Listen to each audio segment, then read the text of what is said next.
All right, thanks, Lou. I guess it's incumbent upon me to put the lightning into lightning talk here to wrap things up. So, am I going the wrong way?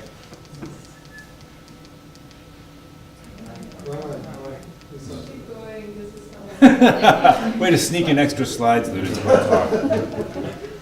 Okay, so hi everybody. My name is Gronewold. I'm an associate professor here at the School for Environment, and I also have an adjunct appointment up the road in civil engineering. And I'm starting off with this slide of Lake Erie because it sort of ties together two partitions of the research that I like to lead, generally referred to as hydrologic science and uncertainty assessment, more specifically looking at water quantity and water quality. So we're seeing all different things happening on the landscape here around Lake Erie in terms of land use, land cover, agricultural use, urban environments, and of course we're seeing profound impacts on water quality. So when we break that down a little bit more, on the left-hand side here, you're looking at the synopsis of the research we do in terms of water quality. And more specifically, what we like to do is find ways to differentiate spatial, temporal, and analytical variability in water quality problems and understand how those three different sources of variability translate into management and policy practice. Okay?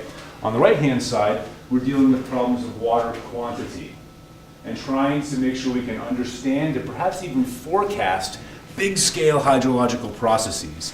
Now, I guess it wouldn't be a talk, Michael Moore, without having a New York Times slide. So, how many folks here were aware that Lake Ontario reached its highest level ever in the spring of 2017 and led to widespread flooding and dislocation of homes, particularly in Canada? Show of hands. Okay, I would argue it should be everybody in this room as part of an understanding of this profound system in the Great Lakes water.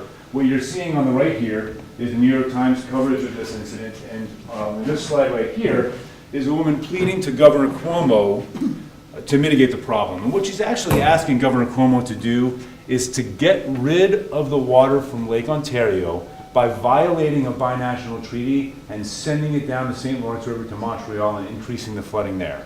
Major problem. So what are the tools we use? At the end of the day, even though I like getting my hands dirty and getting out in the field, setting up monitoring systems, I am a modeler. And our group tends to work on two different types of models. Models that represent physical processes, like the ones you see on the left.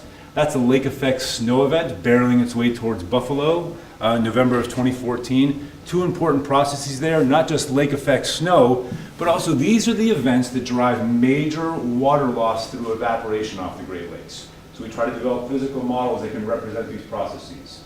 On the right-hand side, you see an indication of how we like to work with statistical models.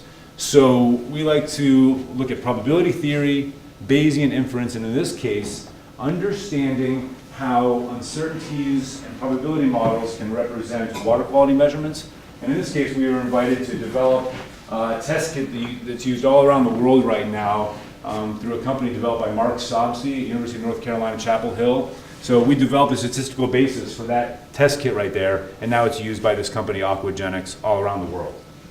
So in terms of what the University of Michigan, I think, should be getting ready to do on this, I think that the people in this room and across campus, from policy, LS&A, physics, CLASP, economics, need to come together to be able to answer and provide foundational scientific information that can be a basis for understanding water loss from large freshwater systems all around the world.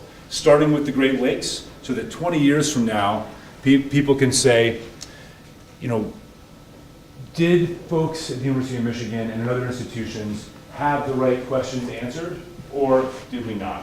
And taking that foundational information and translating it to other large freshwater systems around, boy, I'm really killing that, aren't I? Large freshwater systems around the world. So these two papers were taking a look at very similar questions to what Michael Moore was talking about in understanding interstate and binational compacts and what scientific information you need to uphold those compacts over time. And then finally, in terms of courses that I'm interested in teaching, I'm interested in teaching a variety of courses, some dealing with probability and statistics, but the big course that I'm hoping to introduce has to do with a broad scale look at the hydrologic cycle, weaving together impacts of climate change, impacts of anthropogenic migration, as well as water management and policy. So that ends my talk. Thank you for listening.